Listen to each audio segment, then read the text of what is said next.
not only because you have that experience, but also because we need to hear other people's perspective. If we listen just to the elitist in the media, we will get one impression, and they actually really don't know what they're talking about. And you've got boots on the ground. You do. Um, and so if we listen to the media, we are told that the biggest problem facing minority communities, especially inner city, which are predominantly minority, the biggest issue facing them is one, systemic racism and police brutality. I'm taken back to what Barack Obama himself said, which was this, that one of the biggest problems in the black community was fatherlessness, that in his own generation, he saw the number of single-parent homes double in the black community. Now, on the other hand, after that, you have Ta-Nehisi Coates writing basically a rebuke against this idea in saying that essentially what you're doing when you say that there's problems inside these minorities communities that can be fixed. What you're essentially doing is you're victim blaming, and you're drudging up all of the past of oppression that has been brought upon people and all of that. And I'm brought back to Candace Owens, who said this at a hearing where she said, if I had a list of 100 things to tell you that is facing black communities, white supremacy would not be on that list. And then she brought up two things. She talked about literacy and fatherlessness. I'm wondering, from your perspective, since you've been there for 40 years, boots on the ground, burying, carrying, perhaps even marrying, I don't know, for people in the inner city, and you've seen people live and be born and die. What do you feel like is perhaps some of the biggest issues right now that are facing minority communities? I would have to agree with Candace and so many of the folks, even from the Black and Puerto Rican and Jamaican and all these other groups, Hispanic groups. I would have to say, not even so much in some of maybe the Russian community or the Jewish community, but I would totally agree with Candace of saying that literacy and fatherlessness is the issue. I mean, any guy can be a father, Yeah. but it takes a real man to be a husband. Yeah. And that's what separates the liars from the buyers.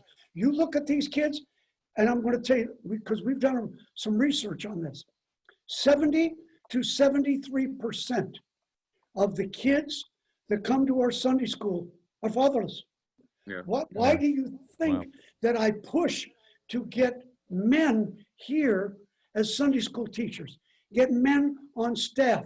Because as these young boys, especially the young black boys, it's a matriarchal society. The mothers, the grandmothers, the aunts, the school teachers are primarily women. Yeah.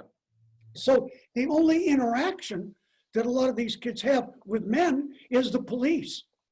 So when they hear that you have to be afraid of them, I've gone through the NYPD tactical house myself. I was invited by the NYPD to go through one of the training rooms where the observers are above you. They put you in a scenario with a partner that you have to go through. I would dare anybody, I would dare you to go through a police training tactical house or do a ride with the cops and see how you have to constantly make split-second decisions. Does there need to be police reform? I think there can always be reform. I think there needs to be church reform. I think we need a Martin Luther again to take 95 more theses and nail them to a church door somewhere right here in the United States. Does there need to be reform? I think we always have to be open to change, always open to improvement, always open to reform.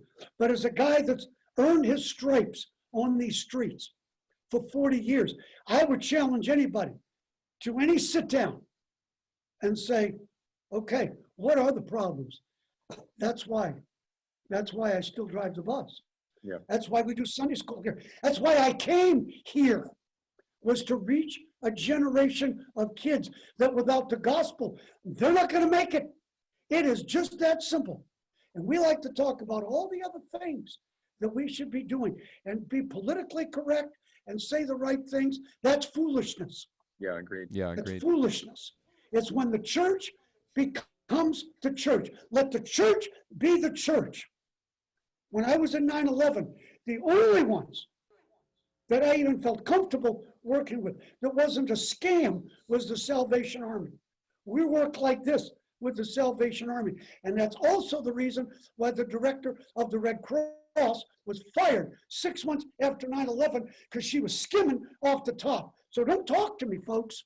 Wrong boy. I'm not your boy. I've lived here too long. I've seen too much. But when the church rises up and we partner together, we're in the process now of partnering together with churches that want to do something here in New York, but they have no encouragement. They don't have the resources. The Lord has blessed us with supporters, with people like you that have been behind us and support what we're doing.